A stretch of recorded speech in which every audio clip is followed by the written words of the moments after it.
I don't like being on stage. No, that's not true. I just said it because every single TEDx speaker says it. The reality is that I love being on stage, but I have no talent in performing arts. I've tried with ballet and singing classes, but that didn't turn out well. So here I am, giving a speech about hope.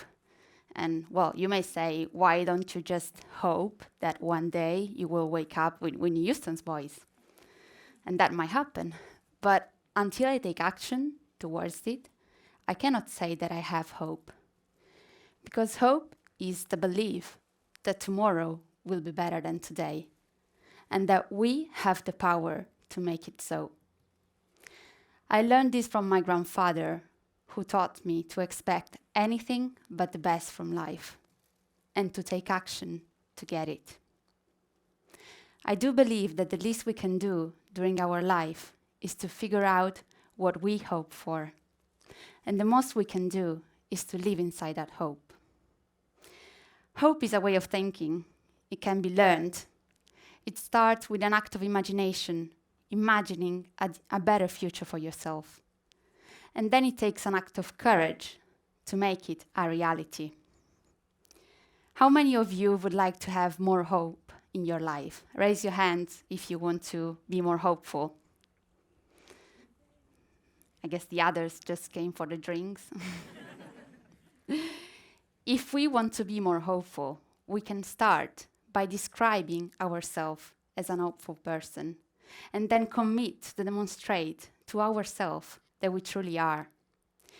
Because the most powerful force in human psyche is how we describe ourselves to ourselves. The words that follow I am follow you. Let your hopes, not your hurts, shape your future, said Robert Schuller. And I think that what this means is that we should let hope define how we see ourselves and how others see ourselves, now and in the future. Let me ask you a question, but don't answer it now. Answer it when you have time, when you're alone. The question is, would you like you if you met you? And if for some aspects of your personality the answer is no, that's okay. Because you are the only person that you can both influence and control. And I know what you're thinking now. Oh, great, another motivational speech about how we should wake up at 5 a.m. and do yoga and change our life. And you may be wondering what motivation has to do with hope. But let me tell you, first of all, I don't wake up at 5 a.m. But more importantly, motivation is linked to hope. Because hope is about goals and pathways to achieve those goals, and the willpower to pursue those pathways, despite the presence of adversity. But being hopeless does not mean being lazy, because willpower is a finite resource and is depleted by negative events that happen in our life.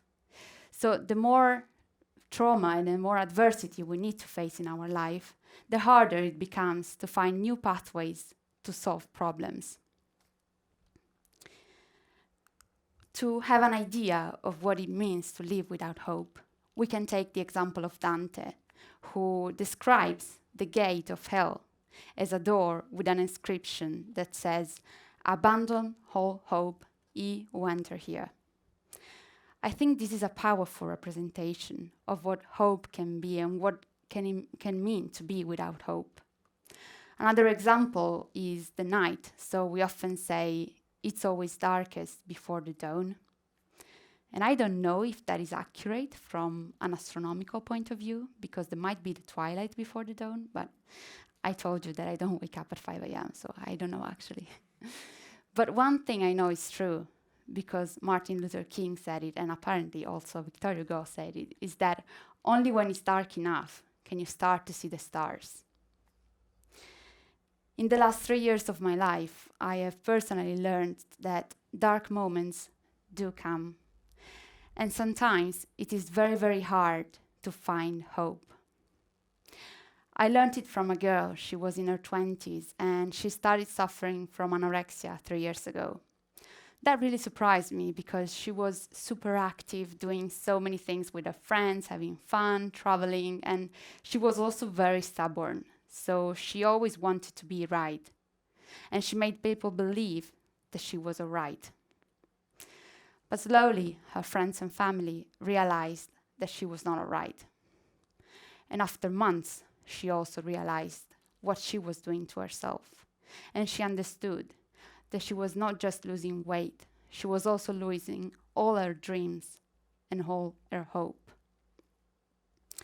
In that dark moment, almost like a star appearing in the middle of the night, her dad came to her and he showed her that she was worth fighting for.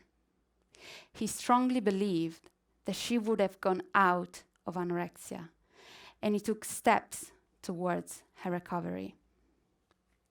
Slowly, that girl also started having hope again, and she started feeling like a fire growing underneath her skin, an invisible fire, and she felt further away from death. The story of this girl shows us how powerful and how contagious hope can be.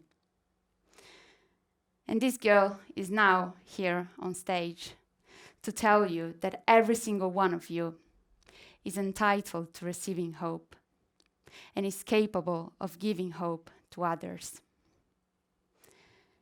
In the moments of doubt before the speech, I actually thought that there were other people with more inspiring stories or better way to convey the message of hope.